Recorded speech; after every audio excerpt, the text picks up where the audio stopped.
They are negotiating, by the way, and they want to make a deal so badly, but they're afraid to say it because they figure they'll be killed by their own people. They're also afraid they'll be killed by us. Cancer was Iran with a nuclear weapon, and we've cut it out. Now we're going to finish it off. पाठशाला की पहली class, Trump का धोखा पकड़ा गया। कल से Iran America के बीच ऐसा युद्ध होगा जो अब तक नहीं हुआ। क्या इधर पीएम मोदी को फोन, उधर चीन को मस्का। ट्रंप का वो खतरनाक प्लान जो दुनिया में आग लगाने वाला है।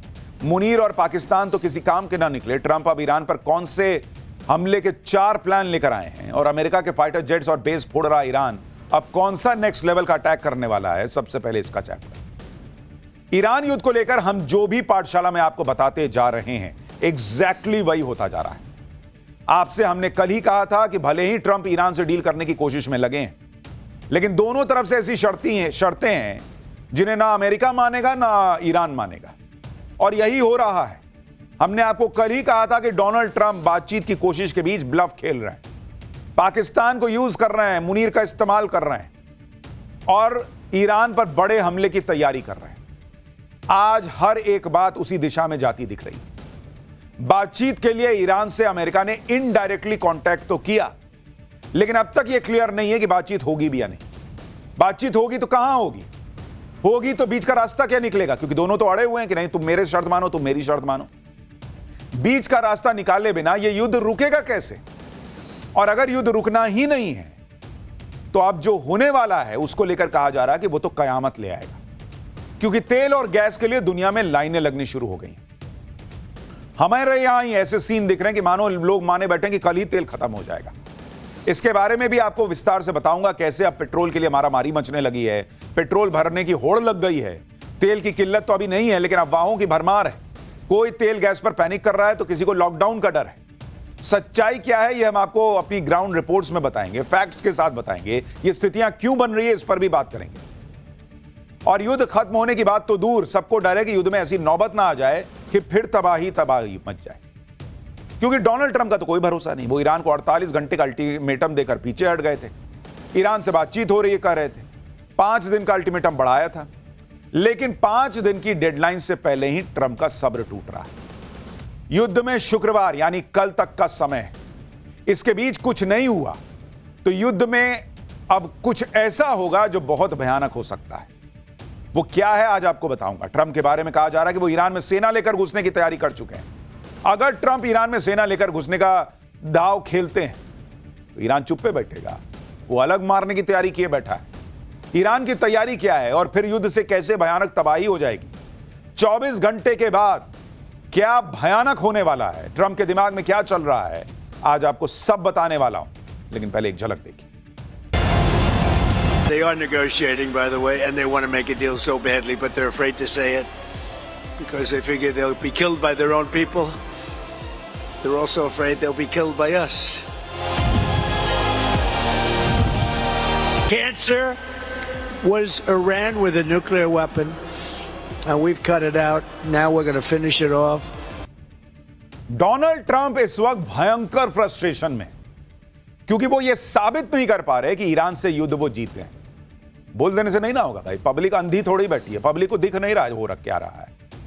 आप लफाजी कर दीजिएगा दुनिया मान जाएगी, नहीं मान रही तो वो पैर पटक रहे हैं कि मैं बोल रहा हूं तो मान क्यों नहीं रहे। अरे कैसे मान ले जब दिख रहा है कि ईरान मार रहा है आपको। ट्रंप बार बार कह रहे हैं कि ईरान को खत्म कर दिया, बर्बाद कर दिया, लेकिन ईरान जब तक लड़ रहा है तब तक कोई भी ट्रंप की बात मानेगा ही नहीं। इसलिए ट्रंप अब घूम फिर के फिर से बातचीत की बात करने लगे। बातचीत में भी ट्रंप इस बात को साबित करना चाहते हैं कि युद्ध वो जीत गए, उनका अपर हैंड है। और इसी अकड़ में उन्होंने 15 पॉइंट की डिमांड ईरान को भिजवाई कि देख भाई ये 15 मानेगा तब हम सीज फायर करेंगे। ईरान अलग लेवल पे है, ईरान युद्ध के मैदान में नहीं झुका, वो बातचीत में झुक जाएगा। और यही वजह है कि अब ट्रंप ईरान पर फिर से झल्ला रहे। आज ट्रंप ने जो कहा उसे आप देखिए और समझिए कि हालात क्या हो गए हैं ट्रंप के। आज ट्रंप ने अपने नए बयान में कह दिया कि ईरान के वार्ताकार भी बहुत अजीब हैं, वो हमसे डील करने की भीख मांग रहे हैं। ईरान तुमसे डील करने की भीख मांग रहा है तो तुम्हारे लोग पाकिस्तान में क्या करने गए हैं? तुम क्यों कह रहे हो कि वहां पे तो पूरी लीडरशिप खत्म हो गई, किससे बात करूं समझ में नहीं आता। और अगर वही भीख मांग रहे हैं तो तुम बात किससे कर रहे हो? फिर उनको बुलाओ, बात करो। इसके बावजूद वो कह रहे हैं, ट्रंप की, इसके बावजूद वो पब्लिकली ये कह रहे हैं कि वो हमारे प्रपोजल को देख रहे हैं। ये बहुत गलत है। उन्हें जल्दी ही गंभीर हो जाना चाहिए, इससे पहले कि बहुत लेट हो जाए, क्योंकि एक बार वो हुआ फिर कोई यू टर्न नहीं, और ये सब बहुत अच्छा नहीं होगा। डोनाल्ड ट्रंप पहले खुद तो गंभीर हो जाएं, फिर ईरान से बोलें कि तुमको गंभीर होना चाहिए।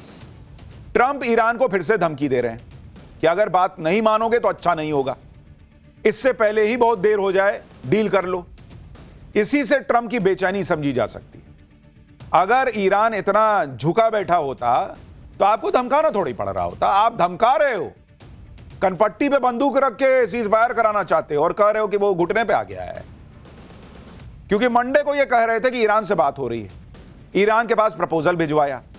मंडे से आज चौथा दिन है और ट्रंप को लग रहा है कि 5 दिन का जो उन्होंने अल्टीमेटम दिया उसके पहले कोई डील तो होती दिख नहीं रही है, तो धमकाने पर आ गए कि अभी भी मान जाओ, नहीं तो बहुत मारेंगे। ट्रंप के पास टाइम कम है, लेकिन ईरान को ऐसी कोई जल्दबाजी नहीं है।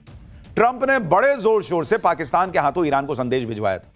ट्रंप माहौल ऐसा बना रहे थे जैसे ईरान डील करने के लिए मारा जा रहा है, लेकिन ईरान ने अब तक ट्रंप की डिमांड का कोई लोड ही नहीं लिया। ईरान के विदेश मंत्री ने कहा कि अमेरिका के प्रपोजल को रिव्यू कर रहे हैं, लेकिन अमेरिका से बातचीत करने की कोई दिलचस्पी नहीं है। ईरान कह रहा है कि मध्यस्थता के जरिए मैसेज एक्सचेंज होने का मतलब यह नहीं है कि हम अमेरिका से बातचीत कर रहे हैं। अमेरिका ने एक प्रपोजल भेजा है, हमने इसे अपने टॉप अथॉरिटी को बता दिया है कि देखो कुछ आया है वहां से, अगर कुछ होगा तो उसका ऐलान कर देंगे। मतलब ईरान डोनाल्ड ट्रंप की बातों को, अमेरिका के प्रपोजल को इतने हल्के में ले रहा है, इतने हल्के में ले रहा है कि डोनाल्ड ट्रंप की और बेइज्जती हो रही। ट्रंप माहौल बना रहे थे कि ईरान से बातचीत हो रही है। ईरान साफ कर रहा है कि नॉट इंटरेस्टेड बॉस। संदेशा भिजवाने को बातचीत नहीं कहते, लेकिन ट्रंप भी लगे हुए हैं कि ईरान तो हमसे बातचीत कर रहा है, लेकिन डर की वजह से मान नहीं रहा है। सुनिए एक बार ट्रंप को। And they are negotiating, by the way, and they want to make a deal so badly, but they're afraid to say it because they figure they'll be killed by their own people. They're also afraid they'll be killed by us. अगर Iran बातचीत के लिए मरा जा रहा होता तो Israel पे बम थोड़ी मार रहा होता, खाड़ी देशों पे बम थोड़ी गिरा रहा होता।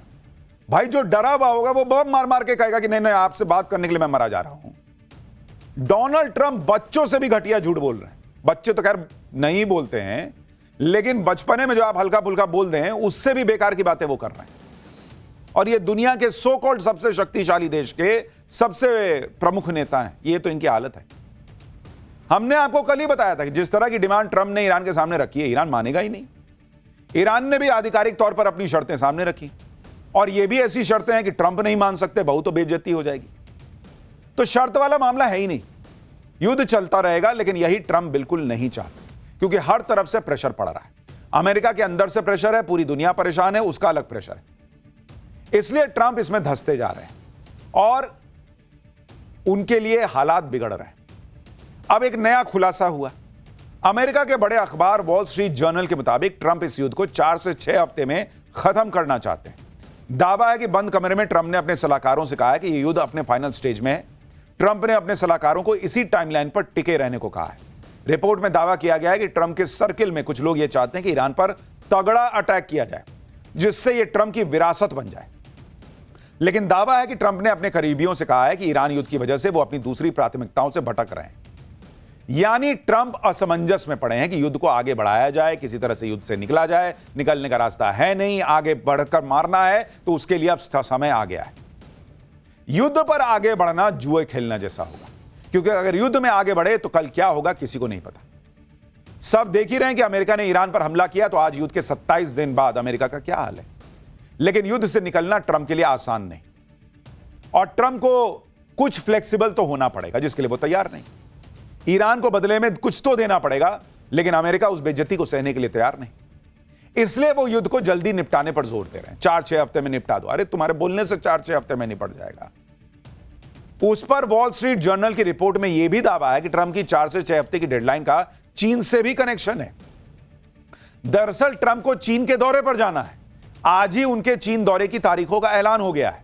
ट्रंप 14 और 15 मई को चीन जाने वाले हैं।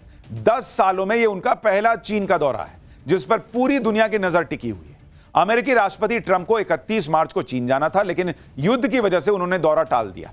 आज ही अचानक आधिकारिक तौर पर तारीखों का ऐलान हो गया। उधर यह खबर भी आई कि ट्रंप 4 से 6 हफ्ते में युद्ध निपटाना चाहते हैं। 6 हफ्ते का मतलब है कि जब ट्रंप चीन के दौरे का वक्त आएगा उससे पहले युद्ध खत्म हो जाए। व्हाइट हाउस से इस बारे में पूछा गया तो बयान आया कि ट्रंप प्रशासन ने तो पहले ही 4 से 6 हफ्ते का अनुमान लगाया था, तो आप खुद ही अंदाजा लगा लीजिए। अगर युद्ध ऐसे ही चलता रहा तो फिर ट्रंप का चीन दौरा मुश्किल में पड़ जाएगा। लेकिन ट्रंप यह चाहते हैं कि वो चीन को मैसेज दें कि देखो मैं तुम्हारे पास आने को तैयार हूं। क्यों? उसकी भी वजह है। देखिए, कयास लगाए जा रहे हैं कि 14 मई से पहले ट्रंप युद्ध खत्म करना चाहते हैं किसी भी हाल में। लेकिन फिर सवाल आएगा कि ऐसा होगा कैसे? क्या ट्रंप सीजफायर कराकर चीन के दौरे पर जाएंगे या फिर ईरान पर कोई बहुत बड़ा हमला करके युद्ध को कुछ दिनों में निपटा देंगे? कल ट्रंप की 5 दिन वाली डेडलाइन भी खत्म हो रही है। ट्रंप ने ईरान को धमकी दी थी कि 48 घंटे में हॉर्मुज खोलो, नहीं तो पावर प्लांट उड़ा दूंगा। लेकिन फिर इसे 5 दिन के लिए रोक दिया। अब यह 5 दिन का टाइम कल खत्म हो जाएगा। लोग जानना चाहते हैं कि ट्रंप इसके बाद क्या करेंगे। एक तरफ तो ये संदेशा भिजवा रहे हैं कि भाई तुम तो मेरे से डील करने के लिए मरे जा रहे हो, दूसरी तरफ सबको फोन लगा रहे हैं। आप देखिए कि पहले 25 दिन के बाद उन्होंने पीएम मोदी को फोन लगाया, उनको लूप में लिया, फिर चीन के दौरे का अचानक ऐलान कर दिया। यह कोई इत्तेफाक नहीं है। अब ट्रंप नेटो देशों को फिर से बोल रहे हैं कि किसी तरह उनको मदद मिल जाए। ट्रंप ने आज कहा कि नेटो देशों ने सन की देश से लड़ने में कोई मदद नहीं की। अमेरिका को नेटो से कुछ नहीं चाहिए, लेकिन हम ये कभी नहीं भूलेंगे। ट्रंप नेटो देशों को उकसा रहे हैं, लेकिन नेटो में शामिल जर्मनी ने कह दिया कि युद्ध हमसे पूछ के किए थे क्या? ये हमारी जंग नहीं है, हम इसमें नहीं फंसेंगे। यानी डोनाल्ड ट्रंप किसी तरीके से इज्जत बचाते हुए थोड़ा बहुत ऐसे पासा फेंक रहे हैं कि कहीं नेटो वाले आ जाए मदद कर। नेटो वाले समझदार कि भाई इसके चक्कर में हम क्यों फंसे, ऑलरेडी फंसे हुए हैं, डायरेक्टली घुस गए तो और फंस जाएंगे। ट्रंप की हर तरफ से भयंकर छीछालेदर हो रही। अमेरिकी मीडिया में ये सब बातें चल रही कि ट्रंप किसी तरह से ईरान से डील करने के लिए बेचैन है। ट्रंप बौखलाए हुए हैं और कुछ देर पहले अपनी कैबिनेट की मीटिंग भी उन्होंने बुलाई, प्रेस को बुलाया और ट्रंप को सफाई देनी पड़ी कि बातचीत के लिए वो नहीं गिड़गिड़ा रहे बल्कि ईरान गिड़गिड़ा रहा है। सुनिए एक बार। The Wall Street Journal's fake news and all these stories that get printed like, oh, I want to make a deal. They are begging to make a deal, not me. They're begging to make a deal. And anybody that say, oh, we're not talking to them, anybody would know they're talking. And only a total fool. And they're not fools. They're very smart, actually, in a certain way. They'll be able to do that. I don't know if we're willing to do that. They should have done that 4 weeks ago. Trump कह रहे हैं कि बातचीत के लिए Iran गिड़गिड़ा रहा है, जबकि ट्रंप ने ईरान से बात करने के लिए खुद अपने गुलाम पाकिस्तान को लगाया हुआ है और यह पाकिस्तान खुद मान रहा है। पाकिस्तान के विदेश मंत्री इशाक डार ने बताया कि अमेरिका और ईरान के बीच इनडायरेक्ट बातचीत चल रही है। पाकिस्तान, तुर्की और इजिप्ट इसमें मदद कर रहे हैं। पाकिस्तान शांति लाने के प्रयासों को लेकर प्रतिबद्ध है। डिप्लोमेसी और डायलॉग से ही रास्ता निकलेगा। उधर यह खबर भी आई है कि ईरान से बातचीत के लिए उपराष्ट्रपति जेडी वेंस के वीकेंड पर पाकिस्तान जाने का प्लान है। खबर इसलिए भी अहम है क्योंकि इससे पहले बातचीत में ट्रंप के करीबी दोस्त विटकॉफ और उनके दामाद जेरेड कुशनर ईरान से बातचीत करेंगे, यह खबर आई थी, लेकिन ईरान ने इन दोनों पर भरोसा ही नहीं जताया। यानी ईरान अपनी शर्त पर किससे बात करेगा यह बता रहा है और डोनाल्ड ट्रंप कह रहे हैं कि ईरान जो है वो मरा जा रहा है बात करने के लिए। ऐसा लगता है कि मुनीर और पाकिस्तान ट्रंप के काम के नहीं निकले, इसलिए ट्रंप ने अगला प्लान एक्टिवेट कर दिया। ट्रंप की 5 दिन की मियाद कल खत्म हो जाएगी और उसके बाद क्या होगा उसके लिए ट्रंप की प्लानिंग की बड़ी चर्चा है। अमेरिका की न्यूज वेबसाइट एक्सियोस की रिपोर्ट के मुताबिक अमेरिका ईरान पर फाइनल ब्लो यानी अंतिम प्रहार के लिए सैन्य विकल्पों पर काम कर रहा है, जिसमें जमीनी सेना का इस्तेमाल और बड़े पैमाने पर बमबारी अभियान शामिल है। अमेरिकी सेना के अंतिम प्रहार के लिए 4 प्लान भी तैयार किए गए। दावा है कि ट्रंप किसी एक प्लान को चुन सकते हैं। पहले प्लान के मुताबिक ईरान में ग्राउंड ऑपरेशन के लिए अमेरिका खार्ग आइलैंड से शुरुआत कर सकता है। खार के पास अतिरिक्त आर्मी और एयर डिफेंस सिस्टम को तैनात करना शुरू कर दिया गया है। दूसरे प्लान के मुताबिक लारक द्वीप पर अमेरिका हमला कर सकता है। यह एक ऐसा आइलैंड है जो हॉर्मुज पर नियंत्रण रखने में ईरान की मदद करता है। यहां पर ईरानी बंकर, वॉरशिप और रडार भी मौजूद हैं। यहीं से ईरानी हॉर्मुज पर होने वाली गतिविधियों पर नजर रखते हैं। तीसरा प्लान अबू मूसा के रणनीतिक द्वीप और 2 छोटे द्वीपों पर कब्जा करना। यह आइलैंड हॉर्मुज के पश्चिमी प्रवेश द्वार के पास है। इन पर ईरान का नियंत्रण है, लेकिन यूएई भी अपना दावा करता है। इस विवाद का फायदा अमेरिका उठा सकता है। अमेरिका का चौथा प्लान है हॉर्मुज के पूर्वी हिस्से में ईरानी तेल का निर्यात करने वाले जहाजों पर कब्जा। साथ ही अमेरिकी सेना की ईरान के अंदर जमीनी अभियान की भी योजना है, ताकि परमाणु संयंत्रों के अंदर दबे संवर्धित यूरेनियम को भी कब्जे में लिया जा सके। इसके अलावा चाबहार पोर्ट भी अमेरिका की लैंडिंग साइट हो सकता है, क्योंकि यह सेफ साइट है और इससे अमेरिका ईरान को चौंका सकता है। देखिए, चाबहार पोर्ट इसलिए भी हो सकता है क्योंकि अगर नरेंद्र मोदी से बात हुई है तो क्या चाबहार पोर्ट से अमेरिका घुसेगा, इसको लेकर भी जानकारी दी गई है, क्योंकि चाबहार में भारत ने निवेश किया हुआ है। तो तरह तरह की चर्चाएं अभी चल रही हैं, लेकिन इतना जरूर दिख रहा है कि बातचीत का रास्ता बंद होता दिख रहा है। उससे कोई बहुत रिजल्ट निकलता नहीं दिख रहा। अचानक कुछ हो जाए तो कह नहीं सकते, लेकिन अमेरिका अब फाइनल बड़े अटैक की तैयारी कर रहा है, जो हमने आपको पाठशाला में कल बताया था। सबसे ज्यादा चर्चा चल रही है कि अमेरिका खार्ग आइलैंड से ग्राउंड ऑपरेशन शुरू करेगा, क्योंकि खार्ग आइलैंड ईरान की लाइफलाइन है, सबसे इंपॉर्टेंट हिस्सा। यहीं से ईरान का 90% तेल एक्सपोर्ट होता है, जो कि जिससे ईरान चलता है। अगर अमेरिका इसे हथिया लेता है तो हॉर्मूज बहुत आसानी से खुलवाया जा सकता है, लेकिन खार्ग आइलैंड पर कब्जा बहुत कठिन काम है। जैसा हमने आपको कल बताया था कि अमेरिका ने खुद यहां के लैंडिंग साइट्स तबाह कर दिए। ऐसे में दुनिया के सबसे ताकतवर विमान भी उतारना अमेरिका के लिए बहुत कठिन है। अब ट्रंप पूरी तैयारी के साथ ईरान पर हमले की तैयारी कर रहे हैं। मीडिया रिपोर्ट्स के मुताबिक अमेरिका ने यूक्रेन को दी जाने वाली हथियार की सप्लाई का कुछ हिस्सा भी रोक दिया है। बताया जा रहा है कि यूक्रेन को दिया जाने वाला गोला बारूद मिडिल ईस्ट भेजा जा रहा है, क्योंकि ईरान में चल रहे युद्ध के कारण अमेरिका के अहम गोला बारूद का भंडार तेजी से घट रहा है। अमेरिका इतनी तैयारी कर रहा है, सेना लेकर घुसने वाला है कहा जा रहा है, दूसरी जगहों से गोला बारूद भी इकट्ठा कर रहा है, लेकिन अमेरिका ईरान में घुस जाएगा तो ईरान चुपचाप बैठा रहेगा। ईरान क्या तैयारी कर रहा है आपको यह भी बताता हूं। ईरान ने कह दिया है कि वो अमेरिकी मूवमेंट को ट्रैक कर रहा है। कल रात ईरान के संसद के स्पीकर ने इसके बारे में ट्वीट किया। मोहम्मद गलीबाफ ने लिखा कि ईरान के दुश्मन एक क्षेत्रीय देश के समर्थन से उसके एक द्वीप पर कब्जा करने की तैयारी कर रहे हैं। जो हमने आपको पाठशाला में बताया वही लिख रहे हैं वो। हमारी सेनाएं दुश्मन की सभी गतिविधियों पर नजर रख रही हैं। अगर वो कोई भी कार्रवाई करते हैं तो उस देश के सभी बुनियादी ढांचों को निशाना बनाया जाएगा। यानी ईरान भी कह रहा है कि हम सब देख रहे हैं बाबू, तुम क्या कर रहे हो सब हमको पता है, बहुत मारेंगे। ईरान में अमेरिकी सैनिकों को उतारना ट्रंप के लिए बहुत बहुत बड़ा खतरा है, क्योंकि ईरान की सेना के जनरल पहले से कह रहे हैं सालों से हम अमेरिकियों के तय जगहों पर आने का इंतजार कर रहे हैं। 2 दशकों से हम ठीक इसी पल के लिए ट्रेनिंग ले रहे हैं। अब हमारे पास अमेरिकी सैनिकों के लिए बस एक ही संदेश है, और करीब आओ, कम क्लोजर। यानी ईरान भी खुलकर कह रहा है कि तुम पे हमारी नजर है, तुमको मारने के लिए हमारी 20 साल की तैयारी है, आओ ना आओ। खार्ग आइलैंड पर अगर ट्रंप अपने सैनिकों को उतारते हैं तो ईरान ने भी खार्ग को अमेरिकी सैनिकों की कब्र बनाने का पूरा जाल बिछाया हुआ है। ईरान ने खार्ग के पास स्मार्ट माइंस और एंटीशिप माइंस बिछा दिए। खार्ग आइलैंड पर आत्मघाती ड्रोन भी तैनात हैं। ये ड्रोन झुंड में हमला करने के लिए प्रोग्राम किए गए और यूएस नेवी के रडार को कंफ्यूज कर सकते हैं। खार्ग में बंकर्स के नीचे S-300 और S-400 तैनात हैं।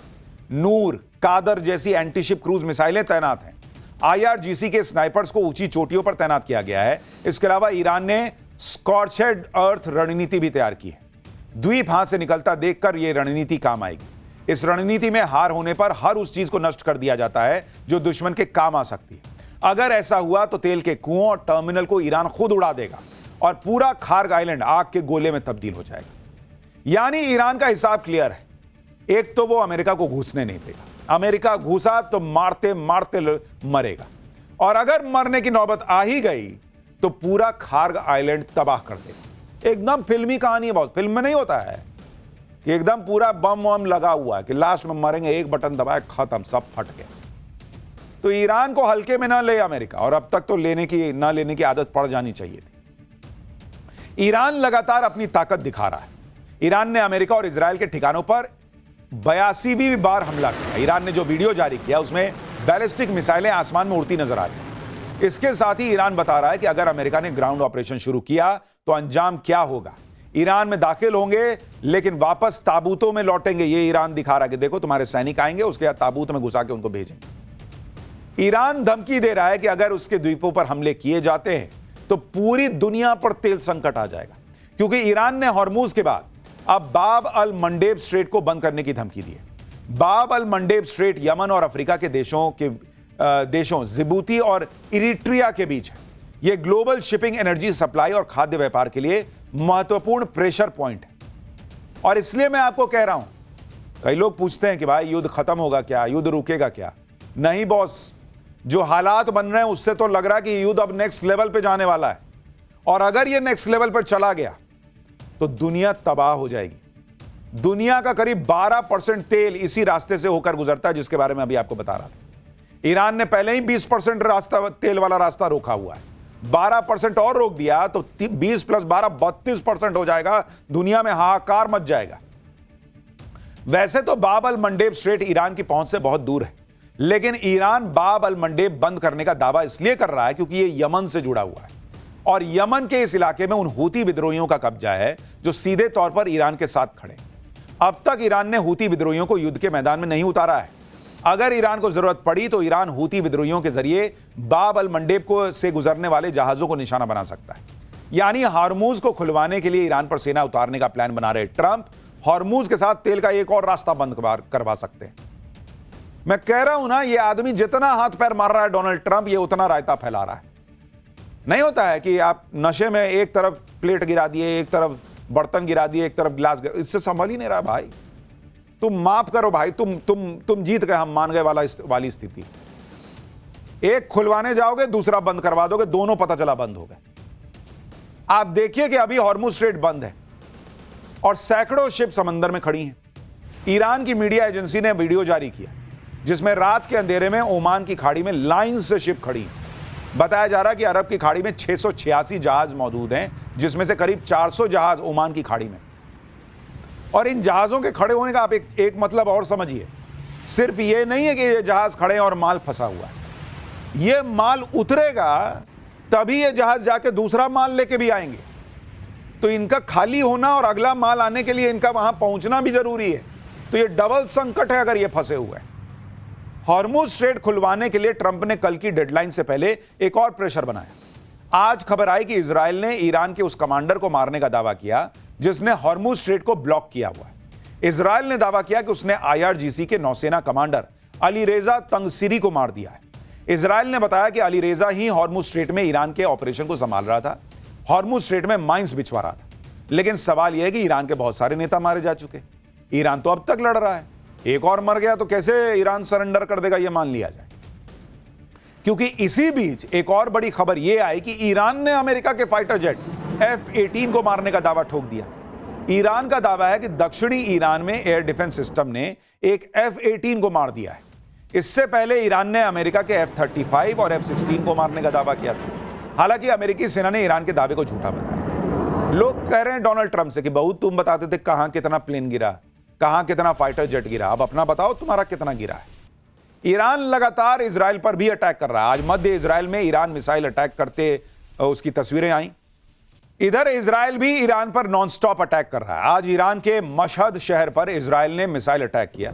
यह मिसाइल अटैक एयरपोर्ट से कुछ दूरी पर। इजराइल ने ईरान के इस्फहान शहर पर भी बड़े हमले किए, जिसमें सैन्य ठिकानों को निशाना बनाया गया है। इस्फहान में भारी धमाकों की आवाजें सुनाई दी। इधर IDF लेबनान में हिजबुल्लाह के ठिकानों पर भी लगातार हमले कर रहा है। IDF ने दक्षिण लेबनान में हिजबुल्लाह के कमांड सेंटर और हथियार गोदाम को उड़ाने का वीडियो भी जारी किया। ये देखिए, IDF की गोलानी ब्रिगेड ने इस महीने शुरू हुए जमीनी अभियान में अब तक 200 से ज्यादा आतंकी ठिकानों को नष्ट किया है। अब बताइए, इस तरह की मारधाड़ के बीच अगर ट्रंप ईरान में सेना उतारेंगे तो क्या ही होगा। इसके बारे में बहुत लोग कह रहे हैं कि फिर यह युद्ध लंबा खिंच जाएगा, और अगर युद्ध लंबा खिंचा तो दुनिया तबाह हो जाएगी। हर जगह तेल गैस का संकट है, महंगाई बढ़ रही है। खुद अमेरिका में तेल के दाम बढ़ गए और वहां लोग महंगाई से परेशान हैं। ऐसे में ट्रंप युद्ध से निकलेंगे या युद्ध में और धंसेंगे, यह ट्रंप को तय करना है। अमेरिका में ट्रंप के प्लान का जबरदस्त विरोध हो रहा है। ट्रंप की रिपब्लिकन पार्टी की सांसद नैन्सी मेस ने कह दिया है कि वो ईरान में सेना उतारने के प्लान का समर्थन नहीं करेंगी। युद्ध पर ब्रीफिंग से बाहर आकर नैन्सी मेस ने कहा कि वो अमेरिका के बेटे बेटियों को युद्ध में उतारने के पक्ष में नहीं है। नैन्सी मेस ने कहा कि वो ईरान को इराक नहीं बनने देंगी, वॉशिंगटन की वॉर मशीन को ऐसा नहीं करने देंगी। यानी डोनाल्ड ट्रंप के साथ के लोग भी उनका विरोध कर रहे हैं। लेकिन डोनाल्ड ट्रंप ईरान पर नया अटैक करेंगे, इसके बहुत प्रबल चांसेस हैं, क्योंकि जिस तरीके से वो टाइम बाई कर रहे हैं, जिस तरह की तैयारियों की खबर है, जिस तरीके से वो स्ट्रेट ऑफ हॉर्मुज खिलाने के लिए अपने जहाज भेज रहे हैं, अपने सैनिकों की वहां पर को इकट्ठा कर रहे हैं, और इसके अलावा नरेंद्र मोदी को फोन करना, उनको कॉन्फिडेंस में लेना, अचानक से चीन की चापलूसी करने लगना कि मैं आ रहा हूं दोस्त, मैं आ रहा हूं दोस्त। चीन दोस्त हो गया तुम्हारा। डोनाल्ड ट्रंप इसका मतलब चाह रहे हैं कि जब वो ईरान पर अटैक करें तो ना तो भारत ईरान का साथ देने आए ना चीन आए, और इसलिए अचानक चीन से सेटिंग गेटिंग करने लगे। चीन रुकेगा? उसको नहीं पता है कि तुम क्या चीज हो। लेकिन ये सारे लक्षण बता रहे हैं, तारों को जोड़ते जाइए, कनेक्टिंग द डॉट्स होता है ना, उससे इस बात की सबसे प्रबल संभावना है कि डोनाल्ड ट्रंप के दिमाग में यह युद्ध नहीं रुका है। उनका ईगो हावी है और इस ईगो के चक्कर में दुनिया की लगने वाली है।